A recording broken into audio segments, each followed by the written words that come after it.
అందరికీ నమస్కారం. నా పేరు దగ్గుబాటి ప్రసాద్. నేను అనంతపురం అర్బన్ నియోజకవర్గానికి సంబంధించిన ఎమ్మెల్యేని. జూనియర్ ఎన్టీఆర్ని దుర్భాషలాడుతూ నేను తిట్టానని చెప్పేసి మీడియా మిత్రుడు నాకు వీడియో పెట్టడం జరిగింది. గత 10-15 రోజుల నుంచి అనంతపురం అర్బన్ రాజకీయాల్లో ఏం జరుగుతుందో అందరికీ తెలుసు. దాని కుట్రలో భాగంగానే ఈ వీడియో నన్ను గిట్టని వాళ్ళు, నాకు సరిపోని వాళ్ళు ఈ వీడియో పెట్టడం జరిగింది. నారా ఫ్యామిలీ అన్నా కానీ, నందమూరి ఫ్యామిలీ అన్నా కానీ చాలా అభిమానం.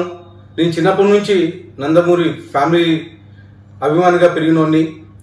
దీంట్లో ఎలాంటి వాస్తవాలు లేవు. ఖచ్చితంగా ఈ వీడియో కానీ, ఈ ఆడియో రికార్డు కానీ నాది కాదని చెప్పేసి తెలియజేసుకుంటాను. ముఖ్యంగా మా అనంతపురం లోకల్ రాజకీయాల్లో భాగంగా ఈ వీడియో సరిపడిన వాళ్ళు పెట్టడం జరిగింది. ఖచ్చితంగా ఇప్పుడే నేను ఎస్పీ గారికి కానీ కంప్లైంట్ చేయడం జరిగింది. దీని మీద గట్టి చర్యలు తీసుకోవాలని చెప్పేసి ఎస్పీ గారిని కోరడం జరిగింది. సదా ఎవరైనా ఎన్టీఆర్ అభిమానులు బాధపడి ఉంటే వాళ్ళని నా తరఫున నేను క్షమాపణలు అడుగుతున్నాను. దేనికంటే ఈ వీడియో నాకు సంబంధించి కాదు, నా పేరు ప్రస్తావించారు కాబట్టి నేను ఈ క్షమాపణ కోరడం జరుగుతుందని చెప్పేసి తెలియజేసుకుంటాను.